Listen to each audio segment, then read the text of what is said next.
frightened by the irrationality of it.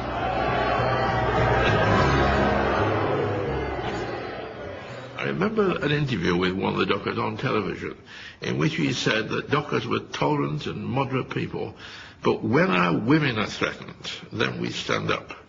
And I wanted to shout at the television, what do you mean about your women being threatened? Who's threatening your women?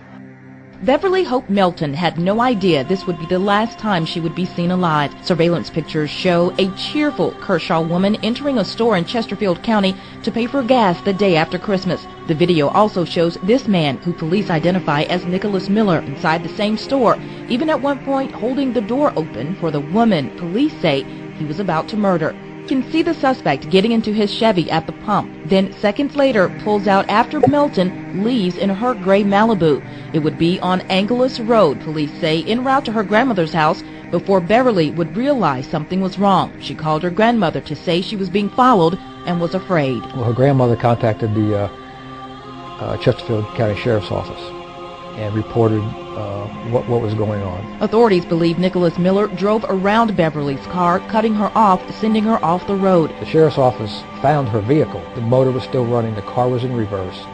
Her pocketbook was in the car. Authorities say then he abducted her, raped her, and beat her to death with a baseball bat before dumping her body behind an abandoned turkey barn. I want you to begin, for people who aren't familiar with it, begin with this alleged gang rape. I know it happened last November, so how did police learn about it?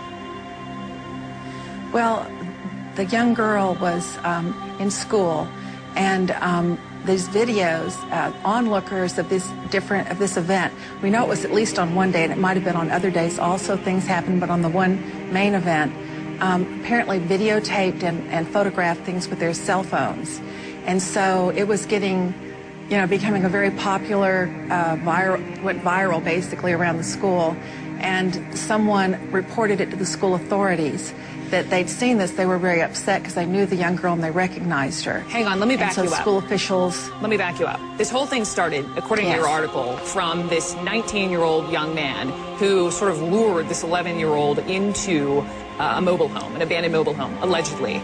And then from there, he then called in other young men to partake. Yes? Right. But right. It started out, he asked her to go riding around with him and some other, 3 other young men, I think it was. And they first went to another person's house. And it's kind of started actually at this one house. And then when a relative of that person came home, they scrambled out the back window and they ended up in that mobile home, and it continued on there. Now, so far, 18 young men have been arrested. According to you, they range in age from middle school all the way up to 27 years of age. How are police tracking them down? All through these videos that were allegedly shot? I believe so, in interviews, and it's been a long investigation. But I think it's 17 total so far. But it's been very, because people are wondering who's involved, who's not. It's disturbing the whole basketball team, and I think they lost on Wednesday. Needless to say, they've lost a couple of players. Some of these people are adults. Some of these people had criminal records. Because you're saying some of these young men were on this Cleveland high school star basketball team. Is that what you got from investigators? Right. They were. Well, I think the basketball team's ranked 3rd in the state, and so at least 2 of the people played on the team or were starters. Now they're not on there anymore. I don't believe, because they haven't returned to school. Well, CNN has not been able to confirm that, but again, that is confirmation from you, according to investigators. But I want to get to this 11-year-old. I know you spoke with her mother exclusively. How is she doing? Her mother is saddened because she's prevented from being with her daughter, as is her brothers and sisters and father. Why They've been is that? separated. She's in a...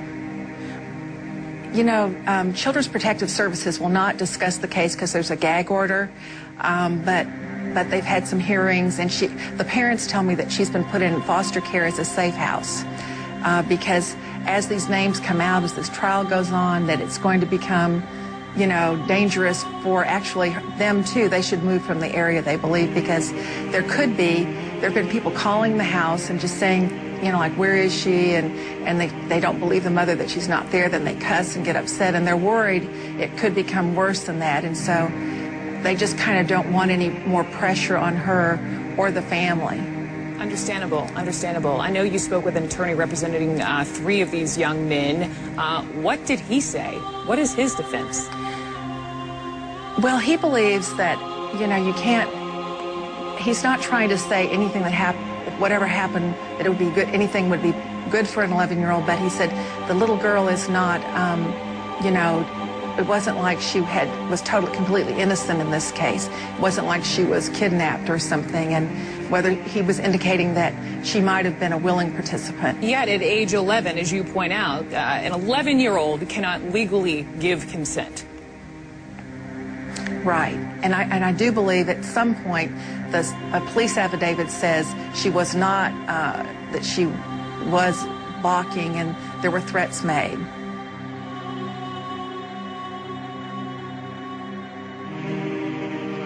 Pedestrians, you need to pay close attention to your surroundings.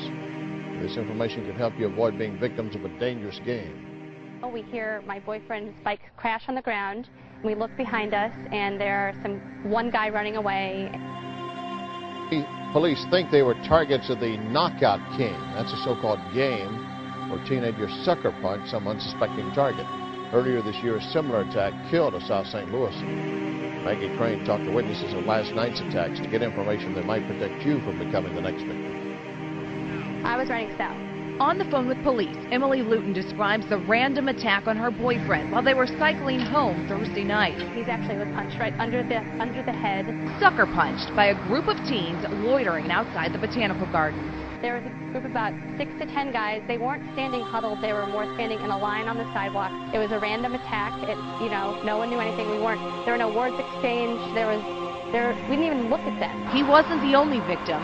Moments before, the teens targeted another cyclist. Lucy Taylor was there when it happened. I saw that they had dragged him up against the wall and just started beating on him. I mean, there were 6 guys on him. There's no way, I mean, he couldn't even stay, get on his feet. It was a cowardly fight, typical of the Knockout King game. The motive is none other than to punch someone, to knock them out. In these cases, neither victim was seriously hurt nor knocked out. Now police are looking for the hooligans responsible, all about 13 to 17 years old. To me, it's sad. I mean, it's sad that there are kids who can just do this, that they have free time. It's 10 o'clock on a school night if they're out on the street.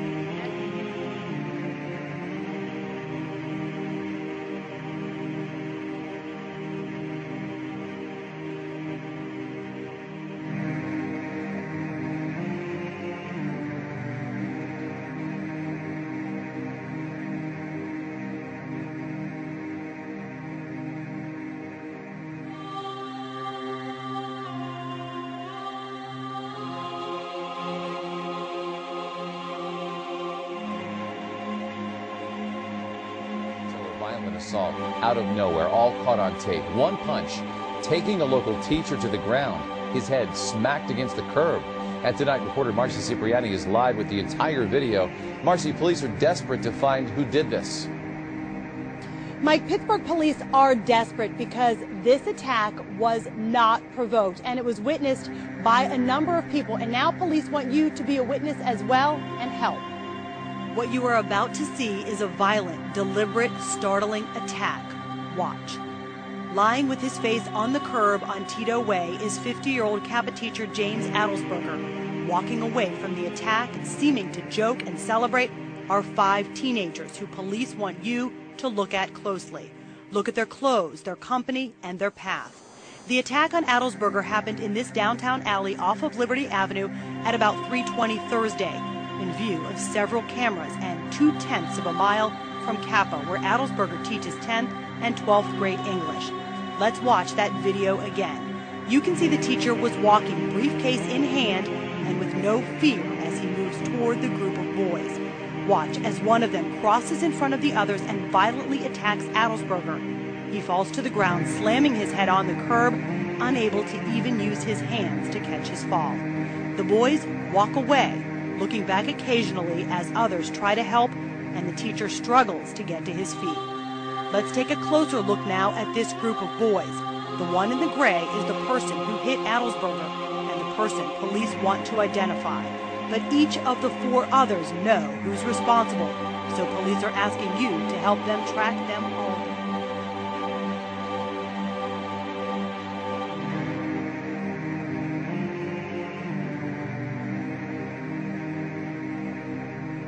It happened May of last year, just before 11 in the morning. It was an average day on Metro bus number 3684 on Route 18. That all changed near the corner of 15th Avenue West and West Armour Street when this man got on the bus.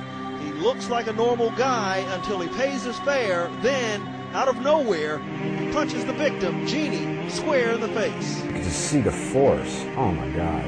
Look again. Witnesses say the man shouted, "The sick must die," and let punches fly at an elderly, defenseless woman. His initial attack was just, I mean, she didn't know what hit her, and she got hit pretty good.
Giving back your women being threatened. Who's threatening your women? Brutal beating. It took place on a Baltimore City bus. They say the attack by 9 black teens on a white woman may constitute a hate crime. The woman's male friend and 2 other people were also assaulted, but not as severely. A 3rd passenger and the bus operator intervened in the attack and may have saved the woman's life. Out of nowhere, I saw a swing come at me. I felt kicks, punches, stabs, everything. Like I said, when they did this is when I started screaming. I could literally feel something crack in my eye. I was bleeding profusely from the nose. Blood was coming out of my eye, and blood was coming off my head. I have bruised ribs. I have shoe prints on my back. Well, parents say the teens were provoked, but authorities say they found no evidence to support.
And I guess the speech of Mr. Powell's force and drama and extremism stirred in all sorts of not very thinking people every imaginable sort of fear.